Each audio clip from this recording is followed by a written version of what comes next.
Karena membawa pembantu ke tanah suci, satu keluarga ini malah kerepotan dibuatnya. Ternyata gara-gara hal mengejutkan ini.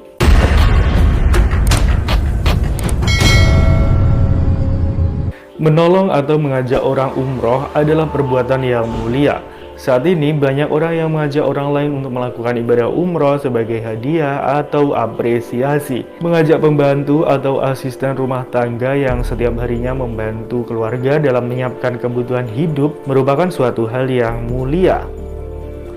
Mengajak pembantu untuk umroh merupakan sebuah hadiah atas kerja keras sang pembantu itu, karena memang hampir kebanyakan orang tidak bisa melakukan atau tidak bisa memenuhi kebutuhan hidupnya sendiri tanpa bantuan orang lain, salah satunya dibantu dengan jasa pembantu atau asisten rumah tangga ini.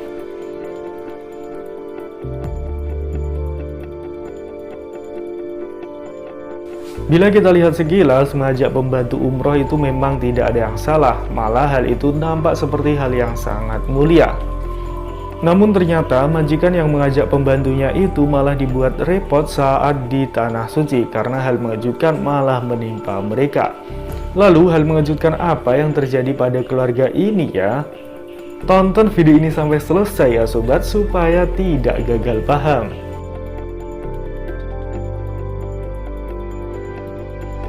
Keluarga Pak Saiful terdiri dari 5 anggota keluarga, yaitu Pak Saiful, istrinya, dan ketiga anaknya. Keluarga Pak Saiful ini terbilang keluarga yang cukup berada. Mereka pun memiliki seorang ART atau pembantu bernama Bi Marmi. Suatu hari Pak Saiful dan keluarga hendak pergi umroh ke Tanah Suci bersama-sama.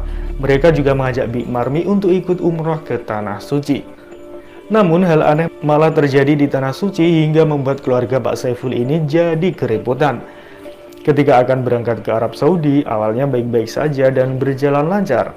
Namun keadaan berbalik ketika semua sudah sampai di Bandara Arab Saudi, tepatnya di Jeddah. Bi Marmi tiba-tiba terkena sakit dan tidak bisa menjalankan ibadah apapun. Hal ini tentunya membuat repot majikannya, yaitu Pak Saiful sekeluarga, dan terpaksa Pak Saiful sekeluarga lah yang harus merawat Bi Marmi. Ibadah umroh Bi Marmi juga diwakilkan sama Pak Saiful, mulai dari melempar jumroh dan ibadah lain harus diwakilkan. Bahkan Pak Saiful juga harus membayar dam atau denda atas Bi Marmi karena tidak bisa melakukan beberapa wajib umroh. Ternyata Pak Saiful sekeluarga telah melakukan hal yang kurang baik sehingga mendapat balasan berupa kerepotan saat umroh. Kira-kira apa penyebabnya ya sobat? Kesalahan apa yang dilakukan sama Pak Saiful keluarga? Ternyata niat awal Pak Saiful sekeluarga mengajak Bi Marmi untuk umroh bukan murni ikhlas supaya bisa beribadah kepada Allah Subhanahu wa Ta'ala. Ada niat lain yang menjadi tujuan utama Bi Marmi ini diajak umroh.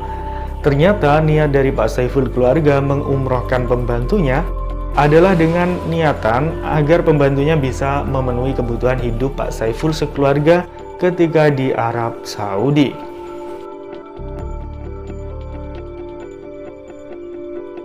Ya, rencananya biar pas umroh itu Pak Saiful sekeluarga bisa bebas menyuruh-nyuruh Bi Marmi untuk memenuhi kebutuhan mereka.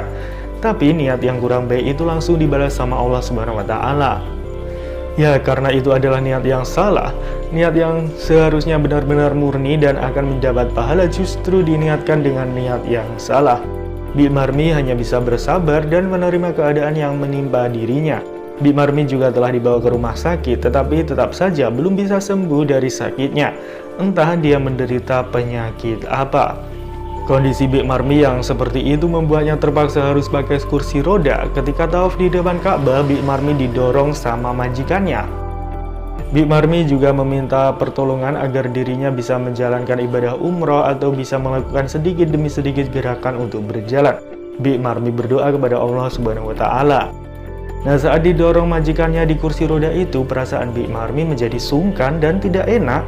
Bi Marmi pun mencoba memaksakan diri berusaha supaya bisa berjalan tanpa merepotkan majikannya. Namun kenyataannya Bi Marmi masih belum kuat berjalan dan harus tetap memakai kursi roda.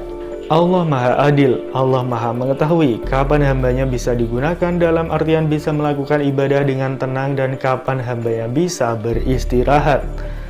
Jika niatnya majikan itu salah, maka sudah menjadi hal yang lumrah jika Allah mengabulkan perasaannya dan menegurnya supaya majikan tersebut sadar. Karena sebenarnya ketika kita umroh, kita harus bisa memenuhi kebutuhan kita sendiri tanpa adanya bantuan dari orang lain.